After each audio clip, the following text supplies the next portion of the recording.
మీ ఇంట్లో మొదటి కోటీశ్వరుడు మీరే అవ్వాలనుకుంటున్నారా? ఈ ఫైనాన్షియల్ వెబినార్ లో ఇప్పుడే జాయిన్ అవ్వండి. నమస్తే, welcome back to Suman TV. నేను మీ సంజయ్. ఈరోజు మనతో పాటు ఉన్నారు ఆంధ్రప్రదేశ్ గ్రామీణ వికాస బ్యాంక్లో రీజనల్ మేనేజర్గా పనిచేసి పదవీ విరమణ పొందిన జి జగ్గయ్య గారు మనతో పాటు ఉన్నారు. ఆయనతో మాట్లాడి భారతదేశంలో పన్నుల గురించి, పన్నుల విధి విధానాల గురించి కొన్ని విషయాలు తెలుసుకుందాం. నమస్తే సార్. నమస్తే సంజయ్. సార్, మన భారతదేశంలో ఎన్నో రకాల పన్నులు ఉన్నాయి. అసలు వాటి ముఖ్య ఉద్దేశం ఏంటంటారు? వాటి విధి విధానాలు ఏంటంటారు? మీ మాటలో చెప్తారా కొద్దిగా? అవును, మన దేశంలో చాలా రకాల పన్నులు ఉన్నాయి. అసలు మొదటగా ఆ పన్నులు అవసరమా, ఎగ్జాక్ట్లీ పన్నులు ఎందుకు వేస్తుంది ప్రభుత్వం అని ఆలోచించినప్పుడు పన్నులు ఖచ్చితంగా అవసరం. ప్రభుత్వానికి వేరే ఆదాయం లేదు. ప్రభుత్వానికి ముఖ్యమైన ఆదాయాల్లో పన్నులే. మిగతాది ఏదన్నా ల్యాండ్స్ అమ్ముకోవడం, అంటే భూములు అమ్ముకోవడం ద్వారా సమకూర్చిన నిధులు, అలా ఏదన్నా బాండ్స్ మీద ఉన్న వడ్డీలు తప్ప చాలా ప్రధానంగా వచ్చేది పన్నుల ద్వారానే ప్రభుత్వానికి ఆదాయం. ప్రభుత్వానికి ఆదాయం ఎందుకు అని కూడా అడగచ్చు మీరు. మరి విద్య, వైద్య, మిగతా మౌలిక సదుపాయాలు ఇలాంటి అన్నీ ఏర్పాటు చేయాలంటే, అంటే ప్రజలకు ఈ ఉపయోగపడేలా వీటిని చేయాలంటే వాటికి పన్నులే, అంటే ప్రభుత్వాలకు పన్నులే మూలాధారం. అలాగే సంక్షేమ పథకాలు కూడా ఉన్నాయి. ఈ మధ్యకాలం చాలా ఎక్కువైనాయి. ఇవన్నింటికి ఖచ్చితంగా ప్రభుత్వానికి వనరులు కావాలి. అవి కేవలం పన్నుల ద్వారా మాత్రమే వస్తాయి. అందుకని పన్నులు అనేది ఖచ్చితంగా అవసరం. కాకపోతే రకరకాల పన్నులు ఉన్నాయి. ఎవరెవరు ఏది చెల్లించాలనేది దాన్ని ఏమిటి అంటే ఆదాయ పన్ను, ఆదాయం వచ్చిన వాళ్ళు, సంపద పన్ను, బహుమతి పన్ను, ఇలా. అసలు ఎన్ని రకాల పన్నులు ఉన్నాయంటారు? పన్నులు బేసిక్గా రెండు రకాలు అంటే ప్రత్యక్ష పన్నులు, పరోక్ష పన్నులు. అంటే డైరెక్ట్ ట్యాక్సెస్, ఇండైరెక్ట్ ట్యాక్సెస్ అని. ప్రత్యక్ష పన్నుల్లో ముఖ్యమైన ఏంటంటే ఆదాయ పన్ను అంటే ఇన్కమ్ ట్యాక్స్, ప్రాపర్టీ ట్యాక్స్, సంపద పన్ను అంటే వెల్త్ ట్యాక్స్, క్యాపిటల్ గెయిన్స్ అని అంటే మూలధనపు లాభాలు వస్తాయి కదా, వాటి మీద ఇవన్నీ ప్రత్యక్ష పన్నులు అంటారు. అంటే ప్రత్యక్ష పన్నులు అంటే ఏంటిది? పన్ను చెల్లించే వ్యక్తి నేరుగా అంటే డైరెక్ట్గా ప్రభుత్వానికే చెల్లిస్తాడు. వాటిని ప్రత్యక్ష పన్నులు అంటారు. రెండవది ఏంటిది? పరోక్ష పన్నులు. పరోక్ష పన్నులల్లో సేల్స్ ట్యాక్స్, ఎక్సైజ్ డ్యూటీ, సేవా పన్ను, VAT వాల్యూ యాడెడ్ ట్యాక్స్ అని, ఇవన్నీ పరోక్ష పన్నులు. అంటే ఈ పన్ను చెల్లించే వ్యక్తి నేరుగా ప్రభుత్వానికి కాకుండా మధ్యలో వ్యక్తికి, ఆ మధ్యలో ఇంకో వ్యాపారస్తుడికి, రిటైల్కి, హోల్సేల్కి, ఇలాంటి వ్యక్తులకు చెల్లిస్తారు. ఇలా పన్నులు రెండు రకాలు, ప్రత్యక్ష పన్నులు, పరోక్ష పన్నులు. ఇలా రకరకాల పన్నులు ఉన్నాయి మన దేశంలో. అంటే సార్, ఇప్పుడు ఇన్ని రకాల పన్నుల గురించి చెప్తున్నారు కదా మీరు. ప్రజలకు తెలిసిందల్లా కొన్ని పన్నులు మాత్రమే. ఇన్కమ్ ట్యాక్స్ అంటే సాధారణ వ్యక్తులకి, కానీ వాళ్ళకి తెలియకుండానే వాళ్ళ లైఫ్లో ఎన్నో రకాల పన్నులు కడుతున్నారు. గూడ్స్ విషయం అంటే వాళ్ళ కొనుగోలు చేసే వస్తువుల మీద, వీటి రకంగా ఇన్ని రకాల పన్నులు అవసరం అంటారా? అసలు అంటే ఇన్ని రకాలుగా పన్నులు ఇన్ని విధాలుగా కట్టాలంటారా? లేదు, మీరు కరెక్ట్ ప్రశ్న. వాస్తవానికి ఇన్ని రకాల పన్నులు ఉండడం వలన చాలా మందికి ఒక కన్ఫ్యూజన్ ఉంది. ప్రత్యేకించి మన భారతదేశంలో పన్ను విధానంలో ఉన్న లోపాలు ఏంటి అని మాట్లాడుకున్నప్పుడు సులభంగా అర్థమయ్యే రీతిలో లేవు. రకరకాల పన్నులు ఉండడం వల్ల వాటి పట్ల స్పష్టత లేదు. అలా ఉండడం వల్ల పన్ను ఎగవేత అంటే పన్నులు ఎగ్గొట్టడానికి అవకాశం ఉన్నది. అలాగే ఈ పన్నుల నిర్వహణకు ప్రభుత్వానికి పెద్ద యంత్రాంగం కావాల్సి ఉంది. పన్ను వసూలు చేయడానికి కూడా ఎక్కువ మంది సిబ్బందిని నియమించుకోవాల్సి వస్తుంది, ఏది మామూలుగా ఇప్పుడున్న పన్ను విధానం ప్రకారం. కాబట్టి అందులో ఖచ్చితంగా మార్పులు అవసరము. ఈ మధ్యకాలంలో మార్పులు చేయడం కూడా జరిగింది. ఎలాంటి మార్పులు అవసరపడతాయి అంటారు? ఇప్పుడు మనం పరోక్ష పన్నులు అని ఏమనుకున్నాం, ఎక్సైజ్ డ్యూటీ అని, సేవా పన్నులు అని, వ్యాట్ అని, సేల్ ట్యాక్స్ అని ఇలా అనుకున్నాం కదా. ఆల్మోస్ట్ ఇవన్నింటికి బదులు మన బీజేపీ ప్రభుత్వం వచ్చిన తర్వాత ఒకే దేశం ఒకే పన్ను, ఒకే దేశం ఒకే పన్ను, వన్ నేషన్ వన్ ట్యాక్స్ అనే పాలసీ కింద జిఎస్టీ అని తీసింది. జిఎస్టీ అంటే జి అంటే గూడ్స్, ఎస్ అంటే సర్వీసెస్, టీ అంటే ట్యాక్స్, జిఎస్టీ అని చేశారు. ఓకే, దాంట్లో కూడా కొన్ని ఉన్నాయి, పూర్తి క్లారిటీ లేదు అని దాని మీద కూడా కొద్దిగా విమర్శ ఉంది. కాకపోతే రకరకాల పన్నుల బదులు జిఎస్టీ అనేది ఒకటే పెట్టడం వలన కొంత స్పష్టత ఉన్నది. మొదట్లో ప్రవేశపెట్టిన మొదట్లో కొంత కన్ఫ్యూజన్ కానీ రెసిస్టెన్స్ కానీ, అంటే కొత్తగా పన్ను చెల్లించే దాంట్లోకి వచ్చిన వాళ్ళు చెల్లించడానికి కొంత వ్యతిరేకత భావం చూపెట్టడం కానీ, కొత్త రకమైన పన్ను ప్రవేశపెట్టారు అనుకున్నారు అనే ఇది ఉంటది. ఈ పన్నులన్నింటినీ ఒక్క చోట కలిపి ఒక్క చోట చేస్తారు ఈజీగా ఉండడానికి. అలాగే కేంద్ర ప్రభుత్వం డిసైడ్ చేస్తుంది ఏమని, ఏ వస్తువు మీద ఎంత ట్యాక్స్. అది మొత్తం ఇండియా లెవెల్లో ఒకటే ఉంటుంది. ఇప్పుడు వాటర్ బాటిల్ మీదనా, ఒక సెల్ ఫోన్ మీదనా ఎంత 18%, 10%, 3%. ఇది మళ్ళీ ఎలా డిసైడ్ చేస్తారు అంటే ఆ పన్ను విధానం కూడా ఎలా ఉండాలంటే, పన్ను ఎలా విధించాలి, ఎవరి మీద విధించాలి, ఎంత మొత్తంలో విధించాలి, ఈ 3 విషయాలను దృష్టిలో పెట్టుకొని పన్ను విధానాన్ని తయారు చేయాల్సి వస్తుంది ప్రభుత్వం. అవును సార్. కాకపోతే కానీ ఈ గూడ్స్ సర్వీస్ ట్యాక్స్ లో ఒక చిన్న డౌట్ ఉంది. నేను ఇది ఏ ప్రభుత్వాన్ని ప్రశ్నించట్లేదు, నాకున్న ఓకే, ఒక డౌట్ ని వ్యక్తపరిచాను, మీ ముందు అడుగుతున్నాను. సార్ మీరు అన్నట్టుగా ఇన్కమ్ బేస్డ్ లేకపోతే సంథింగ్ వాళ్ళ చెల్లించగలిగిన రీతిలోనే పన్నులు అనేవి విధించబడుతుంటాయి ప్రజలకి. కాకపోతే ఈ గూడ్స్ విషయంలో అందరికీ ఒకే పన్ను. అవును, ఒక ప్రోడక్ట్ ఉందంటే అది పేదవాడు కొన్నా ఒకే పన్ను, మధ్యతరగతి వాడు కొన్నా అదే పన్ను, ఒక ధనికుడు కొన్నా అదే పన్ను. మరి దీని విషయంలో మీ ఉద్దేశం అంటే దీంట్లో కొంత విచక్షణ చూపించడానికి వీలు కాదు. ఎలా అంటే, మీరు షాప్కి వెళ్ళారు, మీరు రిచ్ అనుకుందాం, మీకు వేసారు, ఉదాహరణకు 10% వేశారు, నేను రిచ్ కాదనుకుందాం, ఇది ఎవరు డిసైడ్ చేయాలి? ఇప్పుడు వచ్చిన ఖాతాదారు రిచ్చా కాదా అనడానికి ఎక్కడ డిసైడ్ చేయాలి? అప్పుడు అది ఎలా నిర్ణయిస్తారు? షాప్ అతను మీకు 10% వేయాలన్నా, లేకపోతే మీరు పేదవాడు అని 5% వేయాలన్నా?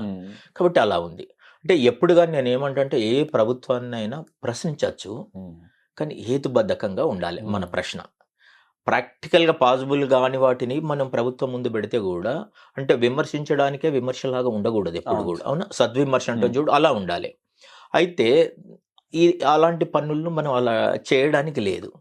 కానీ ఆదాయ పన్ను ఉంది కదా, ఆదాయ పన్ను మాత్రం మీరు చెప్పినట్టు ఉన్నది. ఎందుకంటే ఇన్కమ్ ట్యాక్స్ కట్టేటప్పుడు ఇన్కమ్ స్లాబ్స్ ఉన్నది. ఫలానా అమౌంట్ వరకు, ఉదాహరణకు 10%, అది దాటితే 20%, అది దాటితే 30% అని. ఇప్పుడు మీరు అన్నదానికి సమాధానం ఇందులో వచ్చింది, ఇన్కమ్ ట్యాక్స్ లో వచ్చింది. ఉన్న బాగా రిచ్ అంటే ఏంది, ఎక్కువ సంపాదిస్తున్నానే కదా, అతనికి 30% పేమెంట్ చేయాల్సి వస్తుంది. మామూలు వాడికి తక్కువ, ఇంత సపోజ్ 5 లక్షల కన్నా తక్కువ ఉన్న వాడికి ట్యాక్సే లేదు. ఇలా ఆదాయం పన్ను విషయంలో చూపెట్టచ్చు అలాంటి తారతమ్యాలు, కానీ మిగతా ట్యాక్స్లో చేరాదు. అయితే మీరు అన్నట్టు పన్ను విధానం ఎలా ఉండాలంటే, ప్రతి మనిషికి అర్థమయ్యే రీతిగా ఉండాలి, పన్ను ఎగవేయడానికి వీలు లేకుండా ఉండాలి, వాటి నిర్వహణ అంటే గవర్నమెంట్కు ఈజీగా ఉండాలి, కలెక్షన్ వసూలు చేయడం కూడా సులభంగా ఉండాలి. ఇది ఎలా వేయాలనేది, ఎంత ట్యాక్స్ వేయాలి, ఏ ట్యాక్స్ వేయాలనేది మాత్రము ఆర్థిక వ్యవస్థను బట్టి, మనకు ఆర్థిక రంగంలో ఎలా ఉన్నదో అనే మీకెళ్ళి అవసరం. ఇంకోటి అన్నాను, నేనేమనుకున్నా, మనం పన్ను కేవలం ప్రభుత్వానికి వనరులే కాకుండా దానివల్ల చాలా ఉపయోగాలు ఉన్నాయి. వాళ్ళకు వనరులు వస్తాయి, అంటే ప్రభుత్వానికి డబ్బు సమకూరుతుంది పన్నుల ద్వారా. అలాగే ఆదాయ పునఃపంపిణీ అంటారు, అంటే రీడిస్ట్రిబ్యూషన్ ఆఫ్ ఇన్కమ్. మీకు డబ్బులు బాగా వచ్చాయి, ట్యాక్స్ రూపంలో మీ దగ్గరికి వెళ్ళి కొంత డబ్బు తీసుకొని దాన్ని ఇష్టం ఉన్నట్టు వీళ్ళు ప్రభుత్వం పంచుద్ది. అంటే అది పేదలకు చెందేటట్టు, మీ దగ్గర ఉన్న డబ్బును డైరెక్ట్ పేదలకు ఇవ్వమంటే ఇవ్వరు కదా, ట్యాక్స్ రూపంలో తీసుకొని పేదలకు ఉపయోగపడే పద్ధతిలో ప్రభుత్వాన్ని, అంటే ఆదాయ పునఃపంపిణీ అంటారు, ఇన్కమ్ రీడిస్ట్రిబ్యూషన్ అంటే అలా దేశంలో. అలాగే మార్కెట్ మీద నియంత్రణ ఉంటుంది. మీరు ఏదో ఒక వస్తువు తీసుకొస్తారు, అది మార్కెట్లో అందరికి అవసరం లేదు, అప్పుడు ఏం చేస్తారంటే ఆ వస్తువు మీద రేటు పెంచడానికి ట్యాక్సులు పెంచుతారు. అందుకని చూడండి, లగ్జరీ గుడ్స్ మీద ట్యాక్సులు పెరిగినాయి అంటారు. పెరిగని ఎవరు కొంటారు? బాగా డబ్బున్న వాళ్ళు కొంటారు. అలాంటి పెరిగిన ఎవరికి, పేదవాడికి నష్టం లేదు కదా. అలా అంటే వస్తువు యొక్క ధర మీద నియంత్రణ ఉంటుంది, మార్కెట్ మీద నియంత్రణ ఉంటుంది. ట్యాక్స్ వలన కేవలం డబ్బులు వస్తున్నాయనే కాకుండా మార్కెట్ మీద నియంత్రణ ఉంటుంది, ఆదాయం మీద నియంత్రణ ఉంటుంది. కాబట్టి ట్యాక్స్ అనేది ఖచ్చితంగా ఉండాల్సిందే, కాకపోతే ఇలా ఉపయోగపడే పద్ధతిలో ఉండాలి. జిఎస్టీ వచ్చిన తర్వాత కూడా దాన్ని విమర్శించే వాళ్ళు ఉంటారు, ప్రతి విషయానికి విమర్శకులు ఉంటారు. అయితే ఖచ్చితంగా మనం మాట్లాడుకోవాలి, జిఎస్టీ అనేది మంచి ప్రయోగము, మంచి ప్రయత్నము. కానీ కలెక్షన్స్ అవుతున్నాయి, గవర్నమెంట్ కు కలెక్షన్స్ అవుతున్నాయి, కానీ అది వీళ్ళు అడాప్ట్ చేసుకోవడానికి మాత్రం కొన్ని సంవత్సరాలే పట్టిందని చెప్పచ్చు. పడుతుంది. ఏ కొత్త మార్పు కూడా రెసిస్టెన్స్ అంటారు, అంటే దాన్ని కొద్దిగా వ్యతిరేకించే శక్తులు ఉంటాయి. మనం కూడా మనం కూడా మన జీవన విధానాన్ని మార్చుకోవాలంటే కొద్దిగా ఇబ్బంది అవుతుంది. ఇప్పుడు మీరు 8 గంటలకు లేసేవాళ్ళు 6 గంటలకు లేవాలంటే కొద్దిగా కష్టం అవుతుంది. అవును. ఇప్పుడు మీరు ఇదే ప్రకృతి చికిత్సాలయానికో యోగా సెంటర్కి పోతే మొదటి 2-3 రోజులు మీరు అడ్జస్ట్ అవ్వరు. అంటే ఏ మార్పు కూడా అలాగే ఉంటుంది. కానీ ప్రతి మార్పు కూడా అభివృద్ధికి దోహదం. అంటే మార్పు అనేది లేకపోతే అభివృద్ధి ఉండదు. అంటే ఎక్కడ వేసినామో అక్కడే ఉంటాం. ఖచ్చితంగా అభివృద్ధి ఉండాలంటే చేంజ్ అనేది అవసరం, మనిషిలో కానీ విధానాల్లో కానీ. అలా అయితే జిఎస్టీ మల్టీ స్టేజెస్, దాన్ని ఏం చెప్తున్నా మల్టీ స్టేజ్ ట్యాక్స్ అంటారు. అయితే దాంట్లో కూడా ఒకటి ఏముందంటే, అంటే నా పరిశీలన ప్రకారం, నా అబ్జర్వేషన్ ప్రకారము ఇన్పుట్ ట్యాక్స్ క్రెడిట్ అని వ్యాపారస్తుడు ట్యాక్స్లో తను పే చేసిన ట్యాక్స్లో 40% క్రెడిట్ చేయమని క్లెయిమ్ చేసుకునే అవకాశం ఉంది. మరి అది మాత్రం కాదు, అంటే వినియోగదారు నుండి, మామూలు పబ్లిక్ నుంచి, కొనుగోలుదారుల నుండి తీసుకుంటుండు కదా, మరి అది ఎలా చెందుతుంది? ఇప్పుడు ఆల్రెడీ నేను డబ్బు పే చేసి వస్తువు కొనుక్కున్నా, వినియోగదారుకి ఎలా ఆయన పే చేసిన ట్యాక్స్లో 40% బ్యాక్ తెచ్చుకోవడానికి ఫెసిలిటీ ఉంది జిఎస్టీలో. మరి ఆ 40% అతడికి వ్యాపారస్తుడికి వచ్చింది, మరి కొనుగోలుదారుడు వినియోగదారుడికి ఆ 40% చెందుతుందా? చెందడం లేదు. అది గమనించాలి. అలాగే ఆదాయ పన్ను వచ్చినప్పుడు, అంటే నా అభిప్రాయం ప్రకారం, నా సూచన సలహా కూడా అనుకుంటే, సాలరీడ్ పర్సన్స్ ఉన్నారు, అంటే ఉద్యోగస్తులు.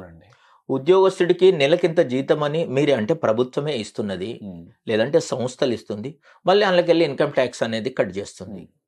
నేనేమంటా అంటే, నేనేంది ఎక్కువ మంది ఉద్యోగస్తుల, అంటే వేతనదారులు కానీ, నెల నెల జీతం వస్తున్న వాళ్ళు కానీ, జీతాలు ఇచ్చి ట్యాక్స్ రూపంలో మా జీతంలోకి వెళ్ళి కట్ చేసుకుంటుంది కదా, అది కరెక్ట్ కాదేమనిపించింది. ఇది ప్రభుత్వం ఆలోచించి అది లేకుండా చేస్తే, అంటే ఎక్కువ మందికి సమంజసంగా ఉంటుంది. అలాగే కొన్ని పన్నులు అవసరం అయితే, ఇప్పుడు మనం చెప్పుకున్న పన్నులలో చాలా అబాలిష్ అయినాయి. బహుమతి పన్ను అనేది, వెల్త్ ట్యాక్స్ అనేది అబాలిష్ చేశారు. అంటే సార్, ఇప్పుడు మనం ఇక్కడ చూసుకుంటే ఇవన్నీ ఈ ట్యాక్స్ పర్సంటేజ్లో ఎక్కువగా మేజర్గా చూసుకునేది కాన్స్టెంట్గా వచ్చి దాని గురించి చూసుకుంటే ఈ ఆదాయ పన్ను ఎక్కువ గవర్నమెంట్కి ఉంది. అవును. ఒకవేళ అది కానీ ఆపితే గవర్నమెంట్ సంథింగ్ మీరు అన్నట్టుగా ఫండ్స్ రిసోర్సెస్కి ఏమీ ఎఫెక్ట్ కాదంటారా? అవుతుంది. పన్నులు ఆపడానికి అని అంటలేను. ఇప్పుడు నేనేమంటున్నా అంటే, ఉద్యోగస్తుల మీదే ఇస్తుండ్రు. సాలరీడ్ పర్సన్ ఆయనకు మీరే ఇస్తుండ్రు కదా, ఇప్పుడు నెలకు 1,00,000 అని ఇస్తుండ్రు గవర్నమెంట్, ప్రభుత్వ ఉద్యోగులు. ఈవెన్ ప్రైవేట్ ఉద్యోగులు కూడా జీతం, వాళ్ళు బిజినెస్ వాళ్ళు కాదు, వేరే వృత్తి చేసుకుంటున్న వాళ్ళు కాదు, జీతం అని 1,00,000 ఇచ్చేసి ట్యాక్స్ అని ఒక 10,000 తీసుకుంటే కొద్దిగా ఎందుకో సమంజసంగా అనిపించడం లేదు. వాళ్ళు ఎంత కష్టపడ్డా వాళ్ళకి అదే సాలరీ కదా, ఆ ఇచ్చిన సాలరీలోకి వెళ్ళి కట్ చేసుకొని జీతం అని ఇస్తుండ్రు, ట్యాక్స్ అని తీసుకుంటున్నారు. అది కొద్దిగా సమంజసం కాదేమో అని నా వ్యక్తిగత అభిప్రాయం. అందుకని ఆదాయ పన్నులో ఆ చిన్న మార్పులు తీసుకొచ్చేసి, ఇప్పుడు 30% స్లాబ్ అని ఉంది, అవసరమైతే బాగా రిచ్కు ఎక్కువ తీసుకుందాం, మనం ఎక్కువ ట్యాక్స్ వేస్తాం. అలా చేయడం వల్ల చిన్న ఉద్యోగస్తులు, లేకపోతే మామూలు తరగతికి సంబంధించిన మధ్యతరగతి వాళ్ళు కూడా కొంత ప్రశాంతంగా ఉండే అవకాశం ఉంటుంది. కాబట్టి పన్ను విధానంలో మార్పులు తీసుకొచ్చి ఒక 2-3 పన్నుల కన్నా ఎక్కువ ఉండకుండా ఉంటే చాలా ప్రశాంతంగా ఉంటుంది. ప్రభుత్వానికి కూడా సిబ్బంది తక్కువ అవసరం అవుతుంది, రికవరీ అంటే కలెక్షన్స్ ఎక్కువ అవుతాయి, అంటే పన్ను ఎగవేతదారులు కూడా ఉండరు, అంతా బాగుంటుంది అని ఆర్థిక వ్యవస్థ కూడా చాలా బాగా ఉంటుంది. చాలా బాగా వ్యక్తపరిచారు మీ ఉద్దేశాన్ని కానీ, పన్ను విధి విధానాలను కానీ. అండ్ అంతేకాకుండా సార్, ఇప్పుడు ప్రభుత్వం ప్రవేశపెట్టిన ఏదైనా బిల్లుని కానీ, ఇలాంటి ట్యాక్సెస్ కానీ, ఏదైనా సంథింగ్ వేరే ఏదైనా ఏం ప్రవేశపెట్టినా కానీ ప్రజలకి దాని ద్వారా మేలు చేరుతుందా, లేకపోతే మంచి జరుగుతుందా, నష్టం జరుగుతుందా అని ప్రజలు తెలుసుకోలేని పరిస్థితిలో ఉన్నారు. ఒక రాజకీయ పార్టీ, ఇప్పుడు రూలింగ్లో ఉన్న పార్టీ ఏదన్నా బిల్లు ప్రవేశపెట్టినా దాన్ని తప్పు అని చెప్పేసి దాని అపోజిషన్ పార్టీ వేలెత్తి చూపితే దాన్ని తప్పు అనుకుంటున్నారు తప్పితే ప్రజలు అది నిజంగా మనకి మంచి చేస్తుందా, మేలు చేస్తుందా అని ప్రజలు గ్రహించలేని పరిస్థితిలో ఉన్నారు. ఇలాంటి బిల్లులకు సంబంధించి, ఇలాంటి ట్యాక్సెస్ సంబంధించి మరెన్నో వీడియోలు మనం ప్రజలకు అందించాలని కోరుకుంటున్నాను నేను. ఇంకొక వీడియోతో మనం ముందుకు వద్దాం. Thank you sir, thank you very much. Thank you, నమస్తే.